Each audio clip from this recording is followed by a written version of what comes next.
Spatial thinkers are people who are able to take in visual information quickly and accurately and to rearrange it in their minds and to use it to imagine new possibilities, to see things from new perspectives, and to solve problems creatively.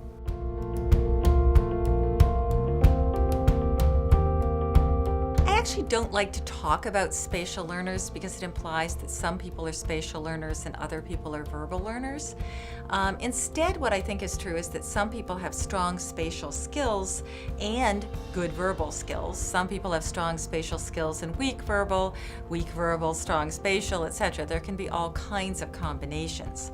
But if you have good spatial skills, then you're very able to take in spatial visual information from the environment, to imagine it, to recall it, to rearrange it, to transform it, and that can be a real asset in science and math in particular, although also in other areas such as visual arts. I think the major weakness of someone who's good at spatial thinking but happens to be weak at verbal, which is not invariably true, but if that's true, then teachers may overlook those strengths because teachers are often more focused on the verbal, in which case they may not be picked up for gifted and talented programs or properly encouraged and praised by the teacher. Spatial learning and verbal learning are really complementary. Spatial learning is ideal for taking in information together, so you can often look at several components of a scene together and imagine how they go together better than if you have to construct it one element at a time from a sequential verbal description.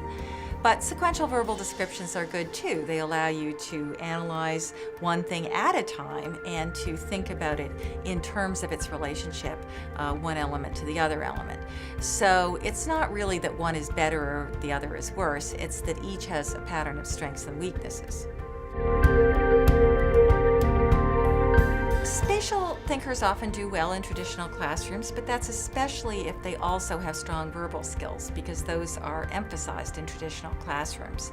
So the danger is that someone who at a certain point in time is strong in that area but relatively weaker in reading and writing might be overlooked in a traditional classroom. I think spatial thinkers are effectively taught by a variety of means. The biggest danger is thinking that you should concentrate only on their spatial strength and only having them look at visual information, maps, models, diagrams, graphs, and not encouraging them to develop their auditory, sequential, verbal learning skills. We all need to have some of both. So on the one hand, yes, take things in visually, but also learn to concentrate in a lecture, learn to read text. It's all important. It's part of a package.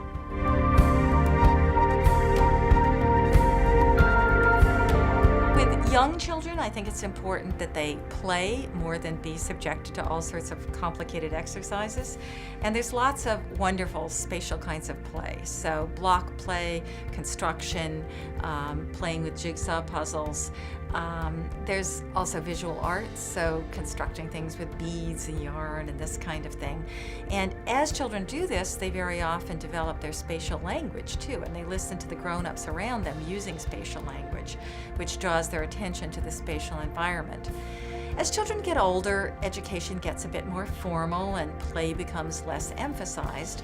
But as you start to learn science and math, there is visual information on pretty much every page. There's some kind of photograph or diagram. And making sure that those are not overlooked, there's a lot of valuable information in them, is important. You can also develop spatial skill through video game play, and video game play definitely continues into those older ages, and through actually taking courses, so the visual arts develop your spatial skills.